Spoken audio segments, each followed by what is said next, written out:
여러분 앞에 보신 그 영상, 북한군 장교 한 사람이 나와서 찬송을 부르죠. 아마 이 장면을 아시는 분 계십니까? 처음 봤습니다. 한번 손 들어보십시오. 있으시구나. 이게 뭐냐면 요즘에 신의 악단이라는 영화에서 나온 한 장면입니다. 근데 그 북한군 장교가 이제 그 북한이 해외에서 원조를 받기 위해서 교회를 소개해줘야 되는데 그 교회가 가짜 교회가 나올 것을 알고 밖에서 진짜 종교의 자유를 허락해야 된다 그래서 악단을 하나 불러가지고 그 악단을 진짜 예배를 드리게 만드는 과정 가운데서 거기 함께하고 있던 그걸 지도하고 있던 장교들이 변화되는 그 내용들이 그 속에 들어있어요. 그런데 그 중에 한 장교가 부른 광야를 지나며 라는 찬양입니다. 제가 이 찬양을 처음 이 영상을 보았을 때 굉장히 충격을 받았습니다. 너무 표현을 잘하는 거예요. 그런데 이 광야를 지나며 라는 찬양이 CCM 사역자이자 목회자인 김명식 목사님이라는 분의 곡인데 이게 벌써 우리에게 알려진 건 오래 전이죠. 그런데 이게 다시 영화로 주목을 받게 됩니다. 그런데 이 영화로 주목받은 이 곡이 왜 또 명곡으로 자꾸 보이느냐 하면 이 노래의 가사가 우리에게 깊이 있게 다가오는 거예요. 인생을 광야에 비유하는데 하나님께서 나를 광야로 이끄셔서 그곳에서 하나님만 바라보게 하시고 결국 하나님이 내 힘 되시고 내 능력이 되시는 것을 깨닫게 하신다 하는 이런 가사입니다. 이 가사는 출애굽 백성의 광야 생활을 배경으로 하고 있죠.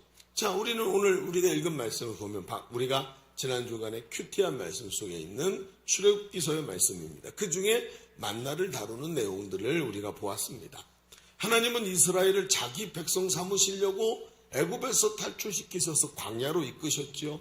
그런데 그 광야는 결코 쉬운 곳이 아니었습니다. 생존이 어려운 불모지의 땅으로 하나님의 전적인 은혜가 아니면 통과할 수도 없는 아주 척박한 곳이죠. 그리고 이런 척박한 곳에서 하나님은 이스라엘 백성이 자신들을 도우시고 이끄시는 하나님과 관계를 맺고 하나님을 따르는 훈련을 하게 하시면서 왕되신 하나님과 백성이라는 관계를 세워가시는 장소로 광야를 선택해서 그들을 광야로 이끌고 가십니다. 그러니까 이 노래의 가사가 바로 이 부분을 잘 담고 있는 거죠. 이렇게 이스라엘을 광야로 이끄신 하나님이 이스라엘 백성이 당면한 첫 번째 문제로 그들과 대면을 하셔서 그 문제를 함께 해결해 가시면서 그들과 관계를 맺으시고 훈련을 하시는데 그게 그 첫 번째 내용이 뭐냐? 모든 것을 제쳐주고 첫 번째로 하나님과 마주한 당면의 문제는 율법도 아니었고 예배도 아니었고 절기도 아니었고 아이러니하지만 그것은 먹고 사는 문제였습니다. 먹고 사는 문제.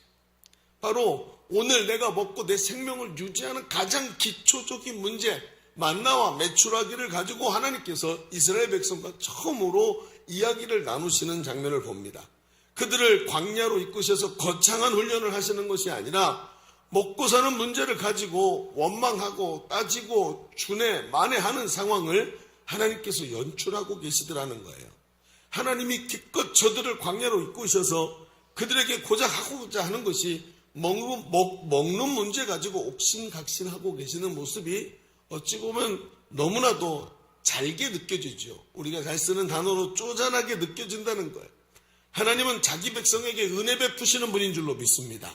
하나님은 자기 자신을 그렇게 설명하셨기 때문에. 그런데 왜 하나님 광야 백성에게 은혜를 베푸신다기보다는 이렇게 엄격하고 어쩌면 좀 치사한 느낌으로 먹을 거 가지고 이렇게 다가오시는 걸까요? 오늘 우리의 삶을 가만히 들여다보면 오늘 이 광야 백성과 같은 모습을 우리가 보게 됩니다.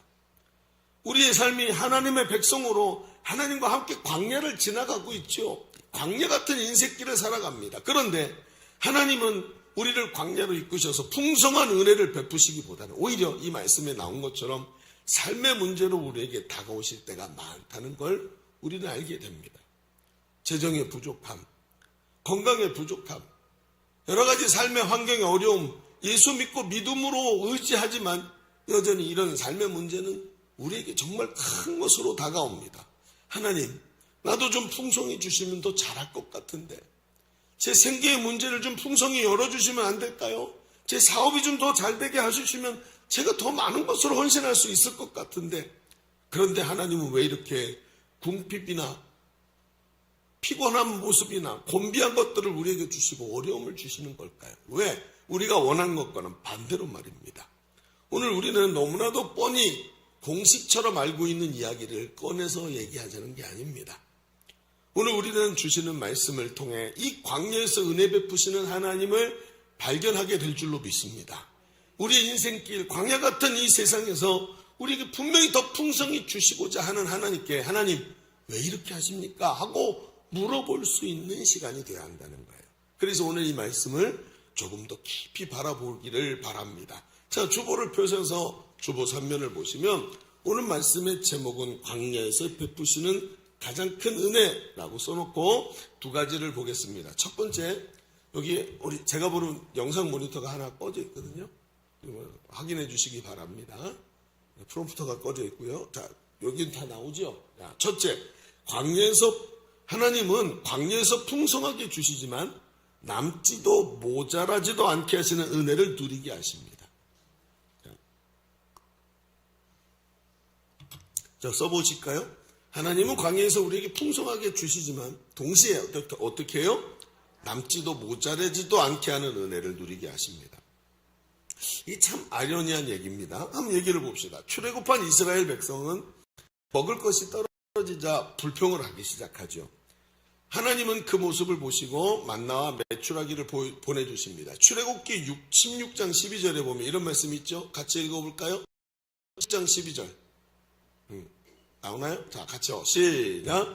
내가 이스라엘 자손의 원망함을 들었노라. 그들에게 말하여 이르기를 너희가 해질 때에는 고기를 먹고 아침에는 떡으로 배부르리니 내가 여호와 너희 하나님인 줄을 알리라 하시니라. 이렇게 말씀하세요.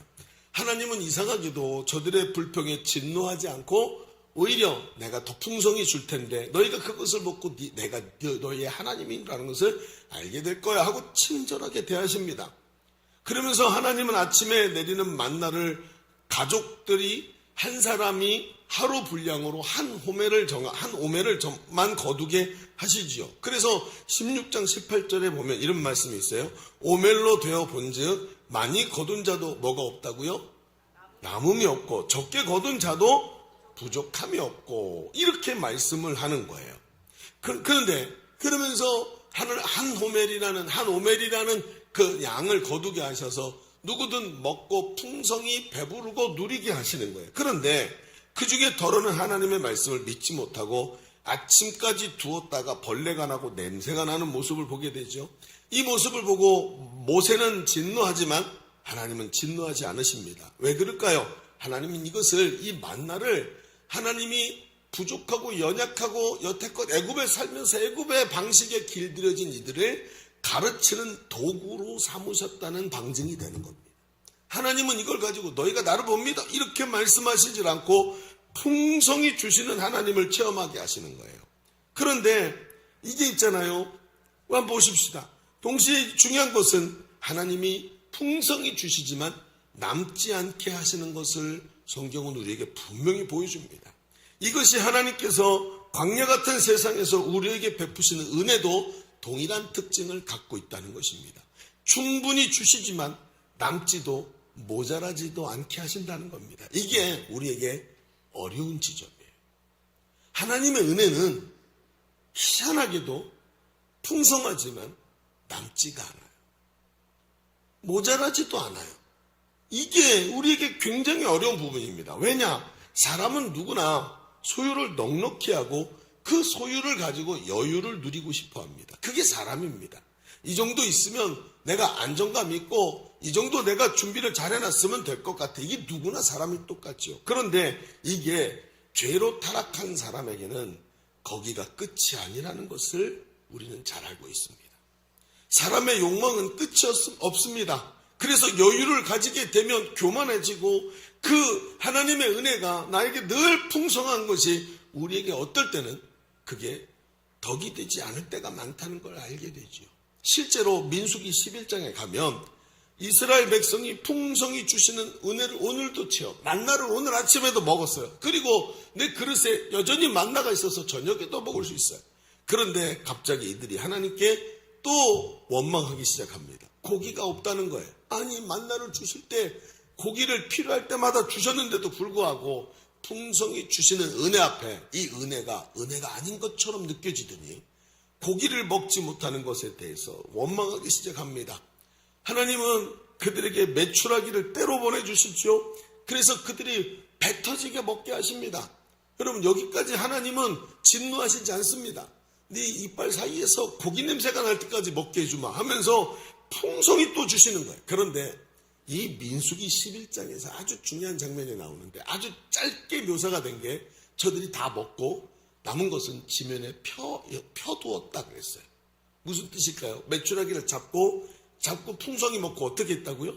지면에 펴두었다. 이게 뭘 의미합니까? 말리는 거예요.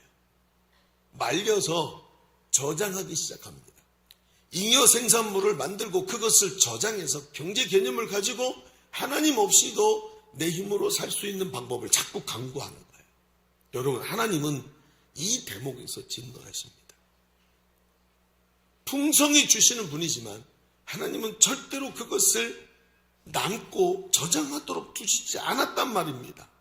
하나님은 왜 이 장면에서 진노하실까요? 우리는 광야라는 이 앞에 있던 우리 이 영상을 보시면서 은혜가 되시죠? 북한군 그 장교의 전 표정이 너무 연기를 잘하는 것 같아요. 물론 잘생겨서 은혜가 되기도 합니다만 그래서 어쨌든 은혜가 됩니다. 그런데 그 광야라는 노래를 보면서 그렇지 하나님이 나를 도와주시고 그 광야에서 나를 인도하고 계시지 않은 이 메타포를 쫙 받아들이면서 중요한 게 뭐냐면 그 광야에서 나를 채우시고 풍성하게 하시는 하나님만 보지 하나님의 광야로 이끄신 하나님의 의도를 못 보더라는 거예요. 여러분 보십시오. 우리가 고난 중에서 하나님이 고난을 해결해 주세요 라고 하지 하나님 왜 이런 걸 저에게 주십니까? 라고 묻는 자가 많지 않더라는 거예요. 성경을 보십시오. 하나님은 매일 만나를 거두게 하십니다. 하루하루 저녁 때가 되면 그 유통기한이 딱 끝나서 썩어버리게 만드시고 매일 아침마다 만나를 거두게 하시는 것을 하나님 딱 정할 버리셨어요. 왜 그랬을까요? 애굽의 노예 시절과는 너무나도 다릅니다. 노예 시절에는 할당량을 채우지 않으면 음식이 없었고 오히려 할당량을 채우지 못하면 매를 맞았습니다. 그러나 하나님은 매일 아침마다 만나를 풍성히 주십니다. 그 풍성히 주시는 만나를 오늘 아침에도 거두면서 오늘도 하나님이 주셔서 먹습니다. 여러분 저장을 해서 일주일에 한 번씩 하는 게 아니라 매일 오늘도 하나님이 주셔서 먹습니다. 내 인생이 하나님의 손안에 있습니다. 이걸 매일 아침 고백하게 하시는 거예요. 내 삶이 하나님의 은혜 안에 있는 것을 잊지 않게 하시는 거예요. 그러면서 하나님이 나의 주권자이시고 왕이신 것을 고백하고 선언하게 하십니다. 실로 이스라엘이 가나안에 정착하고 농사하면서 여러분 어떻게 되지요? 가나안 땅에 정착해서 농사하면서 수익을 얻게 되니까 만나가 그쳤다고 했습니다. 수익이 뭡니까? 저장입니다. 농경사회의 특징이 저장이라는 겁니다. 그랬더니 그때부터 이스라엘 백성이 잊어버리는 게 있죠. 그게 뭡니까? 아침마다 거두는 하나님의 은혜를 가지고 살던 삶을 잊어버리니까 그때부터 교만해지기 시작하고 하나님을 잊어버리지 않던가요? 풍성함은 남았지만 풍성하지만 남지 않도록 주시던 은혜가 바로 여기 있는 것입니다. 하나님은 이 은혜를 베푸시기 위해 광야 같은 세상으로 우리를 인도하셨고 거기서 날마다 하나님이 주셔서 하나님의 주권 아래 있는 것을 오늘도 누리게 하시는 거예요. 여러분 하나님이 어떤 분이십니까? 하나님 우리를 구원하기 위해서 자기 아들의 생명까지 내어주셨습니다. 아들을 주시니가 하물며 너에게 좋은 것을 주시지 않겠느냐고 말하고 계시지 않습니까? 어제도 채우셨는데 하나님의 특징이 뭐죠? 하나님의 속성이 변함이 없으신 신실하신 분입니다. 여러분 아멘입니까? 하나님은 거짓말을 못하고 하나님의 특징은 신실함입니다. 그러면 어제 채우셨던 하나님이 내일은 하나님께서 너 말 안 들었으니까 안 줄 거야 이렇게 말씀하시던가요? 아니에요. 그건 사람입니다. 하나님이 아니고 하나님은 신실하신 분이시고 어제와 오늘이 동일하신 분인 줄로 믿습니다. 그 하나님을 믿고 있는데 오늘 풍성한 은혜가 내일은 없을까봐 고민하고 오늘 저장하려고 한다면 그것이 어찌 하나님 앞에서 은혜를 누리는 하나님의 의도를 알고 있는 광야 백성이겠습니까? 하나님이 왜 광야로 끌고 가셨습니까? 매일 주시는 은혜를 고백하기 위해서 고백하도록 만드시려고 데려가신 줄로 믿습니다. 오늘도 이 광야 같은 세상에서 세상이 나의 주인이 아니고 돈이 나의 주인이 아니고 세상이 주는 혜택이 나를 움직이지 못하고 오늘도 하나님의 은혜 가운데 사는 하나님의 백성이라는 확신을 주시는 거예요. 제가 전도사 초년 시절 참 쉽지 않은 삶을 살았습니다. 신학대학원을 다니면서 신혼 기간이었는데 일주일에 학교를 가야 되고 남는 시간들은 다 교회 사역을 해야 되니까 새벽 기도 운행부터 시작해서 저녁 기도회라든지 뭐 거의 모든 것을 다 했습니다. 학교 가는 대신에 전임 사역자로 사역하니까 시간이 없는 거예요. 숙제할 시간이 없었어요. 그래서 그 와중에 숙제를 내고 우수한 성적을 거두어서 졸업했다고 말하면 아무도 안 믿겠죠? 어쨌든 그렇습니다. 근데 그 전임 전도사 사역을 하는데 교회에서 주시는 재정은 신혼부부가 11조하고 헌금하고 생활비하고 관리비 내고 신학교 다니면서 학업을 유지하기에는 턱도 없이 부족한 그런 정도의 재정이었습니다. 그런데 거기에다 첫 아이까지 태어났는데 애가 태어나니까 아빠가 되었다고 병신같이 좋아하기는 했지만 그때부터 문제가 생기죠. 예, 그냥 저에게 오던 용돈이 말도 없이 딱 끊어집니다. 그 없는 것 중에서도 학교 다녀야 되니까 교통비 써야 되고 점심값 써야 되고 책도 사봐야 되고 이런 것들이 탁 끊어 말도 없이 왜? 아이가 먹어야 되잖아요.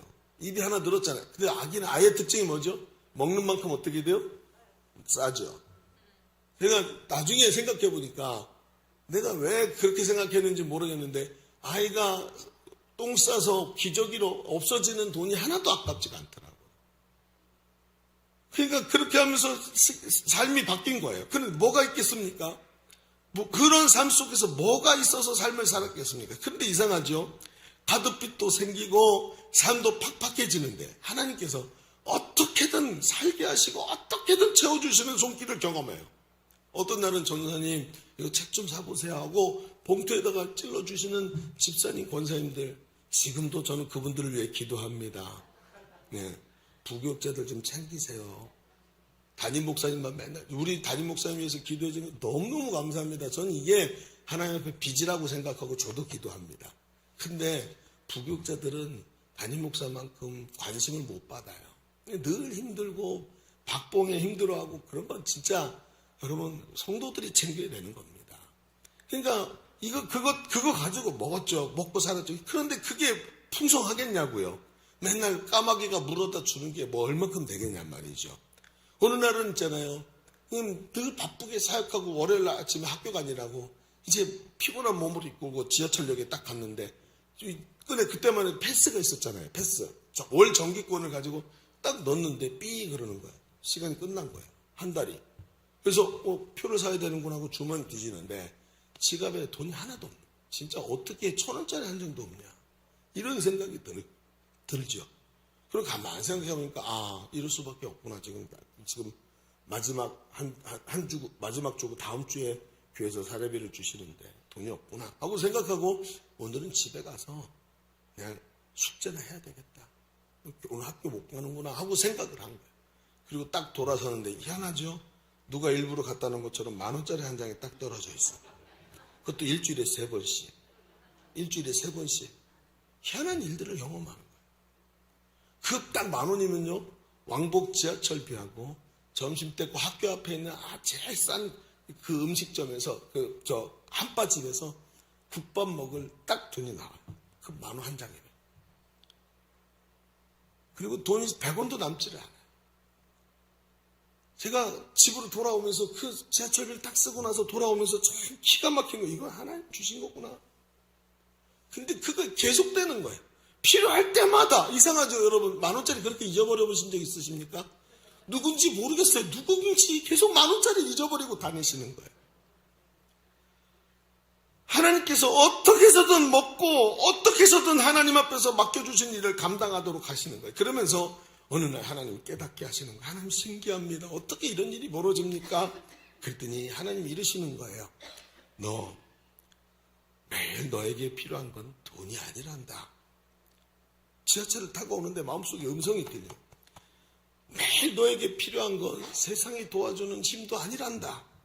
너에게 필요한 건 바로 나다. 하나님이 하시는 문제. 이걸 인정해라. 이걸 인정해라. 세상이나 돈이 너희의 주인이 아니고 내가 너의 주인이다. 이걸 인정하라. 그래서 지금 여기 있는 거예요. 하나님이 우리를 광야로 인도하시는 이유가 바로 이겁니다. 내 삶의 모든 주권이 하나님께 있음을 인정하는 훈련. 그저 오늘 이 문제가 해결되는 게 중요한 게 아니라 인정하는 훈련. 재물의 주인도 하나님이시고 그뿐 아니라 내 시간의 주인도, 생명의 주인도, 가정의 주인도, 내 자녀의 주인도 하나님이신 줄로 믿습니다. 나는 잠깐 받아서 그걸 이 땅에 있는 동안 주님의 뜻에 맞게 아이를 양육하고 하나님의 뜻에 맞게 그 재물을 쓰는 청지기일 뿐 진짜 주인은 하나님이시더라는 거예요. 이걸 인정하라. 이게 인정될 때까지 재물에 대한 훈련이 계속 되더라는 거예요. 여러분, 주권을 인정하는 것은 그리 쉽지 않습니다. 주권을 인정한다고 말한다고 되는 게 아니에요. 여러분, 개를 키워보셨습니까? 개가 주인에게 충성하지요. 그런데 밥그릇에 밥을 부어주고 밥을 먹을 때 밥그릇을 빼앗거나 개를 만지면 개가 어떻게 하죠? 으르렁거리면서 심지어 물기까지 합니다. 주인을. 여러분, 주권을 인정하는 게 그리 쉬운 게 아닙니다. 사람이 본성이라는 게 있어요. 그건 개라서 짐승이라 그렇지만 사람도 하나님의 주권을 인정하는 게 쉬운 게 아닙니다. 그래서 어떻게 하죠? 아침마다 반복해서 만나를 거두게 하신 하나님, 이것도 하나님의 은혜입니다. 남지 않도록 주시는 은혜. 풍성히 누리게 하시지만 남지 않도록 주시는 것이 은혜인 줄로 믿으시기 바랍니다. 이게 은혜란 말이에요. 그런데 우리는 남지 않은 것으로 인해서 서글퍼합니다. 풍성하지만 하나님이 이 일을 반복적으로 행하시면서 오늘도 그 하나님의 의도가 나를 하나님 앞에 무릎 꿇어 하나님의 주권을 인정하게 하신다는 것을 잘 모르니까 그것을 염려합니다. 여러분은 점심시간에 식사기도를 어떻게 하십니까? 평일날 직장에 출근하셔서 점심시간에 식사기도 어떻게 하시죠? 보통 한 5초에서 10초 정도 하시죠. 믿음이 좋은 분은 12초 합니다. 여러분, 식사기도가 뭔지 아십니까? 그게 주권을 인정하는 행위라는 걸 저는 어느 날 깊이 깨달았습니다. 어떻게 해요? 아침부터 6시에 일어납니다. 피곤한 몸을 이끌고. 왜? 세상 룰이 그러니까. 일어나서 씻고 차를 타고 가서 아침 9시까지 도착하고 9시에 업무가 딱 시작되도록 준비해야 되니까. 그러니까 세상의 법에 따라서 순종하니라고 그걸 가지고 갑니다. 그리고 도착해서 회사가 시키는 대로, 상사가 시키는 대로 그 법의 지배를 받으면서 순종하면서 돈 때문에 살아갑니다. 열심히 살다가 내가 누군지 모르고 점심시간이 돼서 그나마 따끔한 시간 점심 한 숟가락을 입에 넣으면서 눈을 딱 감고 말합니다. 하나님이 주인이십니다. 나는 오늘 하루 종일 세상이 시키는 대로 살지만 내 주인은 하나님이십니다. 이 밥숟가락 들고 밥을 준 자가 중요한 게 아니라 이걸 입에 넣고 씹을 수 있는 이가 있고 이걸 먹으면 넘겨서 소화시킬 수 있는 건강이 있고 그리고 이 힘으로 하나님이 맡겨주신 일을 감당할 수 있도록 해주시는 분이 우리 하나님이십니다. 하나님, 세상의 주인이 아니라 하나님이 주인입니다.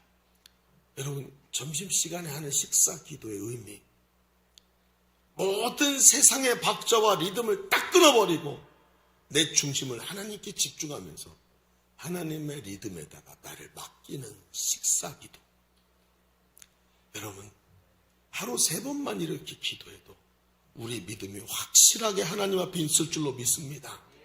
여러분, 이제 제대로 된 식사기도의 누적을 가지고 살아갈 수 있는 믿음도 필요한 거 아니겠습니까? 오늘 예배 마치고 식사기도 저 위에서 다 점검하십시오. 서로 저놈 제대로 하나 보시란 말이에요.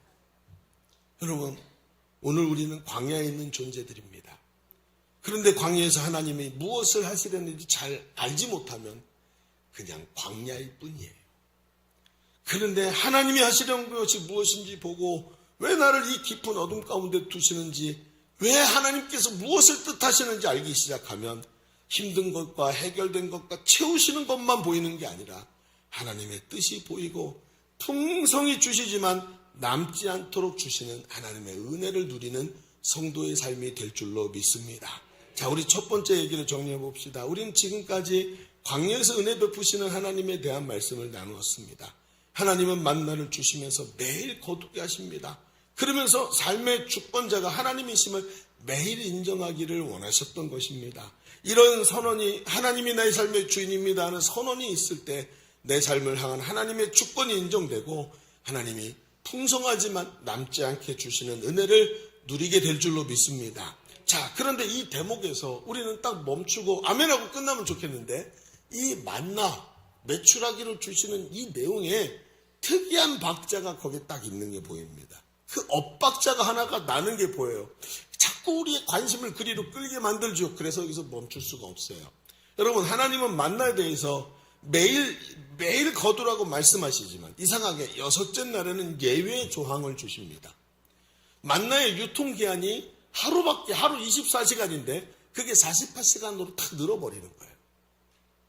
여러분, 성경을 가만히 읽다 보면 하나님께서 뭐라고 말씀하실 때 예외 조항이나 단서를 주실 때 항상 거기에 뭐가 있다는 걸 우리는 알게 되지요. 여기도 마찬가지입니다. 왜 이런 엇박자를 주실까? 먹고 사는 문제는 인생의 제일 중요한 것인데 하나님은 엇박자를 통해 무언가 깨닫게 하시는 걸 우리가 보게 됩니다. 그게 뭘까요? 자, 두 번째에다 이렇게 한번 써봅시다. 매일 누리는 풍요로움보다 더 큰 은혜는 정체성에 있습니다. 하나님 풍성히 주시는 은혜보다 더 큰 것은 정체성에 있다 그랬어요. 앞에 얘기했지만 만나는 유통기한이 하루죠. 그런데 제6일에 그러니까 안식일을 앞두고 금요일이죠. 모든 유통기한이 다 뒤바뀝니다. 특이합니다. 먹고 사는 문제는 사람에게 가장 필수적인 것인데 하나님께서 이 먹고 사는 문제에 엇박자를 주시면서 여기에 뭔가 아주 중요한 것들을 심어 놓으십니다. 그런데 하나님은 이 문제의 주권이 하나님께 있다고 말씀하시면서 동시에 아주 중요한 것을 우리에게 말씀하시는데 그것이 바로 하나님 백성의 정체성에 관한 문제인 것입니다. 안식일은 하나님이 제정하시고 하나님이 안식하시는 거죠. 자, 안식일에 대해서 우리는 가만히 생각해 보면 우리가 이렇게 생각해. 안식일은 우리가 일하지 않고 쉬는 날이야 라고 생각하죠. 그렇죠. 그렇게 율법에 써놓으셨으니까. 그런데 안식일의 본래적 의미로 돌아가 보면 안식일은 누구를 위한 거죠? 사실은 안식일은 누가 쉬는 거죠? 천지를 창조하시고 6일 동안 창조하시고 제7일에 누가 안식합니까? 하나님이 안식하는 거예요. 그래서 성경에 하나님의 안식일이라고 여호와의 안식일이라고 써 있어요. 보세요. 23절에 볼까요? 모세가 그들에게 이르되 여호와께서 이같이 말씀하시니라 내일은 휴일이니 뭐라고요? 여호와께 거룩한. 누구에게 거룩하다고요? 여호와께서 거룩하게 구별하신 안식일이래요. 자, 출애굽기 20장 10절에도 이런 말씀이 있어요. 일곱째 날은 여기는 이제 율법을 주시는 날 되죠. 일곱째 날은 내 하나님 여호와의 안식일인지 누구의 안식일이라고요? 여호와의 안식일. 아니 그러면 안식일은 하나님이 지키시고 하나님이 쉬시는 날이지 우리하고는 상관이 없잖아요. 이게 맞는 말이에요. 그런데 뭐라 그래요? 너희가 이 안식일을 지키래요. 이건 이상한데요. 그렇죠? 가만히 보니까 이상해요. 이걸 의미를 알아야 돼요. 왜요? 성경에 이런 대목이 있죠. 내가 거룩하니 너희도? 이게 뭘 의미하는 걸까요? 내가 안식하니 너희도 안식하라. 이게 관계성이에요. 그렇죠? 한국에 살면 한국의 법을 따르지만 일본에 가면 어디 법을 따라야 돼요? 일본 법을 따르는 거예요. 하나님께 속한 자는 하나님의 법을 따르고 하나님과 함께 그 일을 하는 겁니다. 하나님께 속한 자가 되었다라는 것을 말하는. 즉 무슨 얘기냐면 안식일을 지킨다는 것은 하나님 안에 있다는 것을 말하는 거예요. 여러분 보십시오. 8월 15일이 무슨 날이죠? 근데 일본에선 8월 15일이 무슨 날이에요? 패전날이에요. 패전의 날이에요. 8월 15일 날 기뻐하는 사람 누굽니까? 한국 사람. 8월 15일 날 하고 엄숙하게 묵념하는 사람 누굽니까? 그렇죠. 그게 누구에게 속했느냐를 말하는 거예요. 자, 안식일을 지켜요. 이 사람 누구죠? 하나님 백성, 주일날 안식하신 하나님 백성이라는 표시인 거예요. 예배가 그렇죠. 예배를 보십시오. 우리는 매주 예배를 드립니다. 그런데 예배가 뭐죠? 앞에서 찬양팀 있고 설교 듣고, 아니 그게 아니에요. 이 의미가 뭐예요? 찬양할 때 왕이신 하나님이 서 계시는데 그분 앞에 엎드려 절하면서 나는 당신의 종입니다. 이게 찬송이잖아요. 하나님의 영광을 드러내고 자기 무릎 꿇고 엎드려서 하나님께 절하는 행위, 그게 찬양이란 말이에요. 그 엎드렸더니 하나님께서 내 백성은 이렇게 살아라. 이게 뭐죠? 설교라는 행위를 통해서 여러분에게 전달된 하나님의 음성입니다. 이게 예배예요. 이게 그 사람의 정체성을 말하는 거예요. 여러분, 미국 사람들은요, 결혼한 사람이 반지를 빼는 그 순간부터 뭐 한다고, 뭐 하는다는 뜻이에요? 나는 마음 먹고 오늘 외도할 거야 라는 뜻이에요. 한국 사람들은 이렇게 중요하게 느끼지 않지만 이 서양 사람들의 그런 논리적 사고를 가진 사람들의 가치관 속에서 반지를 뺀다는 건 난 오늘 바람을 필 거야 라는 뜻입니다. 내가 누구에게 속해져 있는가를 정확히 말하는 거예요. 그래서 예배는, 주일 성수는 너무나도 중요한 하나님과 나와의 관계를 다시 한번 정리하고 확신하고 그 안에서 믿음으로 굳건히 서는 날이 주일인 줄로 믿습니다. 주일 성수가 얼마나 중요한데요. 마귀는 이 빈틈을 노리기 때문에 항상 주일 성수, 하나님 앞에서 내가 엎드려 있는 게 일이 중요하다는 것을 알아야 되는 것입니다. 여러분, 하나님은 저들이 안식일에 일하지 않게 하기 위해서 자연세계의 법칙마저 바꾸셔서 만나 유통기한을 2배로 늘리시면서까지 저들에게 제일 중요하게 보시는 것이 무엇인지를 알게 하십니다. 그게 뭡니까? 남들은 일하고 남들은 거두고 남들은 싸워서 쟁취하는 그날 아무것도 하지 않고 하나님 앞에 무릎 꿇고 딱 앉아서 하나님과 함께 안식하는 그들, 그러면서 하나님과 함께하고 내가 하나님 속에 있고 하나님과 한편이고 내가 하나님 백성이라는 정체성이 세워지는 이 안식의 규례를 지키게 하시기 위해서 먹고 사는 문제에다 딱 붙여버리신 거예요. 그리고 이걸 하면서 가장 원초적인 부분에서 나는 하나님의 백성이고 하나님의 소유입니다라는 정체성을 세우게 하신 겁니다. 여러분, 저는 말입니다. 지난 한 달간 사랑하는 우리 예일교회를 떠나서 안식오를 받아서 휴식을 취했습니다. 물론 몸은 아마 제 인생에서 가장 바쁘고 정신없이 보내면서 제일 먼 거리를 이동한 시간이었다라고 생각이 됩니다. 제가 고등학교 때 외국어 고등학교를 나오면서 제 전공이 스페인어였습니다. 그래서 소위 아블라 에스파뇰, 스페인어를 조금 할 줄 알아요. 근데 그때 청소년 시절에 그때 배웠던 이 스페인이라는 나라 너무 매력적으로 다가왔어요. 그때 제가 꼭 보고 싶었던 거, 그 문화 속에 들어가 보고 싶었던 게 가우디라는 사람을 꼭 한번 보고 싶었고, 그리고 유명한 아람브라 궁전 들어보셨나요? 여러분이 모른다고 없는 게 아니에요. 아람브라 궁전이라는 곳에 꼭 한번 가보고 싶었어요. 근데 이게 유럽치고도 제일 끝에 있으니까 갈 기회가 저에게 오지 않았고, 무슨 성지 탐방을 가도 그 반대편에 있으니까 내 인생에 갈 일이 없겠구나 하고 생각을 했는데, 이번에 하나님께서 아예 길을 열어주셨어요. 아주 좋은 비행기표도 주시고 하면서 길을 열어주셔서 가보게 되었습니다. 이것도 개인 자격으로. 근데 여러분, 혹시 자유여행 잘 가보셨나요? 저 이렇게 유럽을 제가 24살 땐가 유럽 자유여행을 배낭 메고 간 적이 있었어요. 그때는 너무 좋았죠. 왜? 체력이 있었으니까. 근데 이번에는 죽을 뻔했습니다. 저 순교하는 줄 알았습니다. 이게 길도 멀지만 있잖아요. 하루 세끼 모르는 곳에 가서 뭘 먹어야 되는지 검색해서 오늘은 이걸 먹자, 내일은 저걸 먹자 하는 게 이렇게 힘든 일인지 몰랐어요. 매일같이 잠자리를 찾아갖고 어디서 자야 허리가 덜 아플까 이런 걸 찾아서 재정은 정해져 있는데 좋은 침대를 찾아서 움직이는 게 이게 이렇게 어려운 일인 줄 몰랐어요. 그러니까 여행을 제가 보고자 했던 바르셀로나에서 가우디를 보러 갔을 때는 이미 제가 여행을 한 일주일쯤 했을 때였습니다. 그러니까 몸이 너무 녹초가 되고 마음이 힘든 거예요.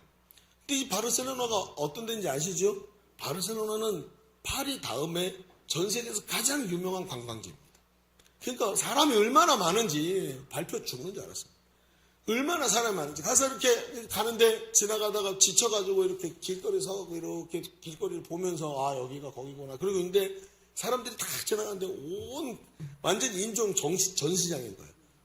그렇게 수천 명의 수만 명의 사람이 있는데 나를 아는 사람이 하나도 없는 이상한 곳에 간 거죠. 그곳에 가서 사람들을 보는데 얼굴도 나랑 다르죠. 그러니까 이게 나랑 연결이 안 된 완전히 타인이 되더라고요. 이게 굉장히 중요하더라고요. 이걸 한번 경험해 보는 게. 여러분, 그 유럽 사람 아십니까? 유럽 사람들 가서 진짜로 보니까요. 얼굴이 저의 절반이더라고요. 얼굴에 눈, 코, 입 딱 박으면 얼굴이 없어요. 저는 너무나 면적이 많아서 눈 4개쯤 더 달 수 있는데. 그런 사람들이 키가 키가 보니까 막 8등신, 9등신, 뭐 2등신, 이것도 있고, 이런 사람들이 앞에 지나다니는데, 나랑 완전히 다른 사람들이죠. 근데 이 사람들이 지금 뭘 하나 하고 가만히 봤더니, 완전히 남들에게 튀는 옷을 입고, 여행 왔으니까, 오늘도 뭘 먹을까, 뭘 입을까, 어디서 잘까, 어떻게 하면 싼 맛에 저 물건을 구입할까, 이게 이 사람들의 온통 관심사예요. 그걸 일주일 내내 보다가 사람을 보는 생각이 확 질려버려요. 그 속에 내가 들어있는. 이게 뭔가 하는 생각이 들어요. 마치 돼지떼 속에 또 다른 돼지 한 마리가 얼굴 큰 돼지가 있는 것 같은 거예요. 먹고 마시고 사는 사람. 그래서 지쳐가지고 한순간 딱 있는데 너무 회의감이 드는 거죠. 그러다가 그날 이제 가우디를 보기 시작했습니다. 가우디에 만든 저택 몇 군데를 가서 보고 우리가 잘 아는 스페인 그러면 나오는 사그라다 파밀리아 성당이라는 그 큰 성당이 있죠. 이 길쭉길쭉하게 만들어서 100m가 넘도록 만든 그 성당을 가서 이제 보는데 너무 충격적인 거예요. 그 내용들을 쭉 보면서 저한테 나온 게 누구냐 하면 가우디라는 사람이었습니다. 이 사람은 어려서부터 류마티스로 인해서 활동을 잘못해서 자연을 관찰하는 시간이 많았다 그래요. 나중에 이 사람이 건축한 건축물이 전부 자연의 근간을 두고 이 사람이 했던 가장 핵심적인 말 중에 하나가 뭐냐면 하나님이 지으신 것 중에 직선은 없다라는 말이었어요. 그렇죠, 여러분. 천지만물을 보십시오. 직선이 있나, 곡선, 부 이런 모습, 동그란 모습은 있어도 직선은 없다. 이 말이 맞는 거예요. 맞구나. 그런데 왜 우리는 직선으로 건축하지? 그래서 가우디가 지은 건물들은 전부 자연미를 추구하고 희한하게 생긴 거예요. 괴기하게 생기고. 그런데 그 건축물들이 사람들에게 인정을 받기 시작하는데 이 구엘이라는 사업가를 만나서 가우디를 알아보는 이 사람 만나서 그에게 맡기고 그에게 집을 짓게 만들어주고 하면서 이 사람이 유명해지기 시작하고 당대의 최고의 건축가가 됩니다. 얼마나 유명해졌는지 이 사람에게 집을 한번 맡기고 싶어가지고 수많은 사람이 이 사람을 찾아와서 명성이 높아지게 됐어요. 그 무렵 그때가 나이가 31살일 때 이 사람이 이 명성 때문에 사그리다 파밀리아 성당을 처음 짓기 시작할 때 멤버로 모집이 됩니다. 그래서 거기 가서 그 일을 합니다. 그러다가 참여하는데 처음에는 그냥 나를 유명하니까 불렀겠지 하고 생각하고 참여하다가 점점 그 건축이 하나님께서 나를 부르신 자리구나 하고 깨닫기 시작합니다. 그리고 건축의 가장 이제 헤드 건축자였던 분이 세상을 떠나고 이 자리에 빠져나가면서 이 가우디가 그 중심에 가면서 고딕 양식으로 지으려고 했던 이 성당을 전부 바꿔서 그 자연주의 양식으로 바꾼 거예요. 그러면서 이 성당에 몰입을 하기 시작하는데 이 성당 건축에서 자신의 가치를 발견하기 시작합니다. 내 평생 이제는 세상 일을 하지 않고 내 명성을 위해 일하지 않고 하나님께 이 아름다운 예배당을 지어서 하나님께 바쳐드리는 이게 내 신앙 고백이다 하고 생각을 하면서 여기에 완전히 사로잡히게 됩니다.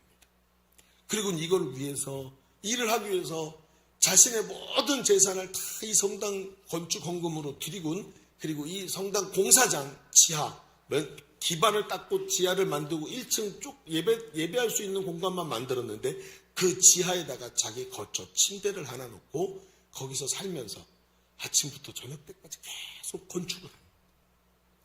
옷도 2벌 입지 않고 1벌 옷만 입고 하나님 앞에 마치 수도사처럼 아침 저녁으로 기도하면서 그 일을 감당하는 거예요. 이걸 얼마나 열심히 했는지 여러분 직선이 아니니까 이 돌을 다듬어도 똑같이 다듬으면 안 되겠죠. 최고의 석수쟁이들이 가우디를 만나갖고 매일같이 울면서 일을 했대요. 너무 힘들어서. 가우디는 포기하지 않고 계속 하나님 앞에 이걸 만들었어요. 그런데 이 사람은 알고 있었습니다. 내 생전에 이걸 다 만들 수 없다. 우리가 알고 있는 그 첨탑 높이 둥그렇게 이렇게 길쭉길쭉하게 올라간 첨탑이 12개, 마지막에 예수님을 상징하는 첨탑이 올라가야 되는데 이건 내 생에 다 못한다. 그걸 알고 어떻게 했냐면 건축을 하는데 그 첨탑 2개를 먼저 완성을 시켜버립니다. 기초만 닦고 1층을 짓고 나머지는 하나도 손 안 대고 첨탑 2개만 완성해요. 그리고 왜? 내 뒤에 있는 사람들이 이걸 보고 이 성전 건축 전체를 맞춰야 되니까 이렇게 짓는 거다 하고 하나 2개만 표본으로 만들어 놓고 나머지는 석고로 아주 자세하게 만들어 놓고 놓게 됩니다. 그리고 나서 얼마 있다가 이 사람의 취미 중에 하나가 아침마다 새벽에 기도하고 산책을 나갔다 오는 코스가 있었는데 그 산책을 나갔다가 불행하게도 전차에 치게 돼요. 전차가 지나가다가 이 사람을 딱 쳤는데 행색이 남루하니까 사람들이 노숙자인가 보다 하고 이거 돈이 없는데 이제 저기서 병원에서 받아줄까 그러고 안 가고 이틀을 끙끙 앓게 만들어요. 길바닥에서. 그러다가 나중에 어떻게 병원에 데려갔는데 병원에서도 이 사람 돈이 없는데 수술해줘도 되나? 그런 하루가 지나서 3일 만에 죽게 됩니다. 치료를 못 받고. 그걸 알게 돼서 나중엔 이 사람이 가우디라는 걸 알게 되고 스페인 전체가 발칵 뒤집힙니다. 국장으로 이 사람의 장례가 치러지고 이 사람이 가장 사랑하고 비전을 가졌던 그 사그라다 파밀리아 성당 지하에 이 사람이 묻히게 돼서 지금도 거기 그의 무덤이 있습니다. 이 금년에 완성될 것으로 생각했는데 코로나가 지나가면서 4년이 밀려서 딱 4년 후에 앞으로 완성이 됩니다. 여러분 4년 후에 한번 가보세요. 네. 제가 이 장면을 보면서 참 도전이 되는 게 있습니다. 완성을 앞두고 있는데 앞뒤의 모습이 다 달라요. 왜 이렇게 다를까 하고 생각해 봤더니 그 뒤에 3명의 건축가가 바뀐 거예요. 3명의 건축가가 앞에 있는 그 가우디의 뜻을 보면서 그에게 감동하기 시작합니다. 가우디의 실력에 감동하기도 하지만 그가 하나님께 헌신했던 그것에 감동돼서 그가 남겨놓은 설계도대로 그 석고상대로 그대로 이걸 짓는데 3명의 건축가가 자기 인생 전체를 집어넣고 그 다음 사람 또 자기 인생 전체를 집어넣고 지금 마지막 사람이 가우디를 존경하고 하나님 앞에 사랑해서 자기 인생 전체를 집어넣어서 이거를 완성시키고 있는 거예요. 지금도 이 가우디는 스페인 국민들의 자부심이고 하는 많은 그 건축물을 보는 사람들에게 충격과 도전을 주었다는 것입니다. 제가 그 사그라다 파밀리아 성당을 다 보고 나와서 발이 잘 떨어지지 않는 걸 경험했습니다. 지금껏 저는 여행자들을 보면서 먹을 거, 잠잘 자리, 입을 거 이거에서다가 인생에 지금 저들의 목표를 두고 있는 사람들을 보면서 나의 삶에 대한 회의가 느껴졌었는데 가우디 한 사람을 딱 만나고 나서 저렇게 하나님께 사로잡혀 의미 있는 존재로 사는 것이 얼마나 중요하고 얼마나 귀한지가 깨달아지면서 저의 심장이 다시 요동치기 시작했습니다. 다시. 그때부터 저는 나는 쉬어야 돼라는 생각을 버리고 다시 제 마음속에 우리 예일교회가 자리를 잡기 시작했고 우리 예일교회를 통해서 내게 주시는 하나님의 비전에 다시 집중할 수 있게 되었습니다. 만일 명성이 높았던 젊은 건축가로 가우디가 계속해서 살았다면 어떻게 됐을까요? 지금의 바르셀로나는 없었을 것이고 저렇게 수많은 사람에게 영감을 주고 도전을 주는 그런 결과물들은 나오지 않았을 것입니다. 오늘 보십시오. 하나님은 이스라엘 백성이 단순히 공급하시는 하나님의 풍성한 은혜를 누리는 수동적 존재가 아니라 하나님의 뜻을 깨닫고 하나님의 소유된 백성으로 살면서 하나님의 영광을 드러내는 그분과 함께 안식일을 지키면서 하나님을 온전히 하나님의 영광을 드러내는 자로 살아가기를 원하셔서 그 만나에다가 그걸 붙여놓으셨다는 거예요. 여러분 풍성하신 하나님의 은혜만 누리는 사람이 아니라 하나님께 속한 하나님 백성의 정체성을 가지고 하나님의 영광을 드러내는 존재로 사시기를 우리 하나님이 바라고 계시는 줄로 믿습니다.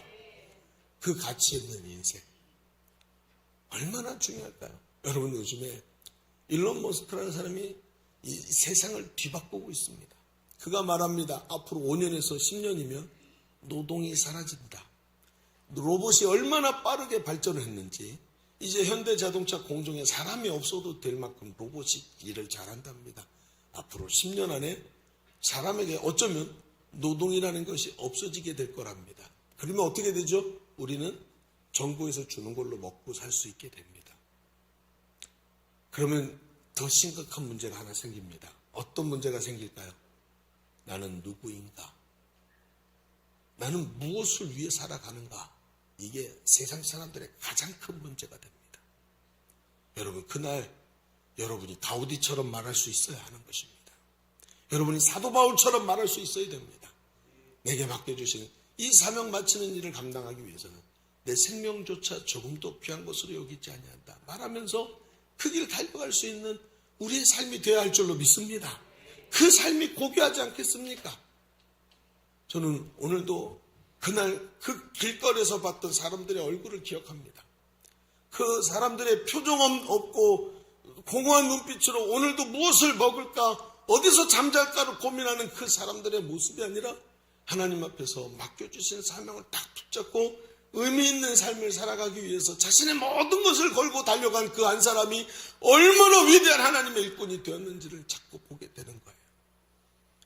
오늘 여러분 이렇게 고백합시다. 나는 매일 하나님의 은혜로 살아갑니다. 그러나 단순히 하나님 주시는 풍성한 은혜만 바라는 수동적 존재가 아니라 오늘도 하나님의 뜻을 깨달아 하나님 나라 가치와 복음의 비전에 사로잡혀 오늘도 살아가기를 원합니다 하고 고백할 수 있는 광야에서 진정한 하나님의 은혜를, 가장 큰 은혜를 누리는 우리 성도의 삶이 되시기를 주님의 이름으로 축원합니다. 오늘 말씀의 제목은 광야에서 베푸시는 가장 큰 은혜입니다. 바로 이겁니다.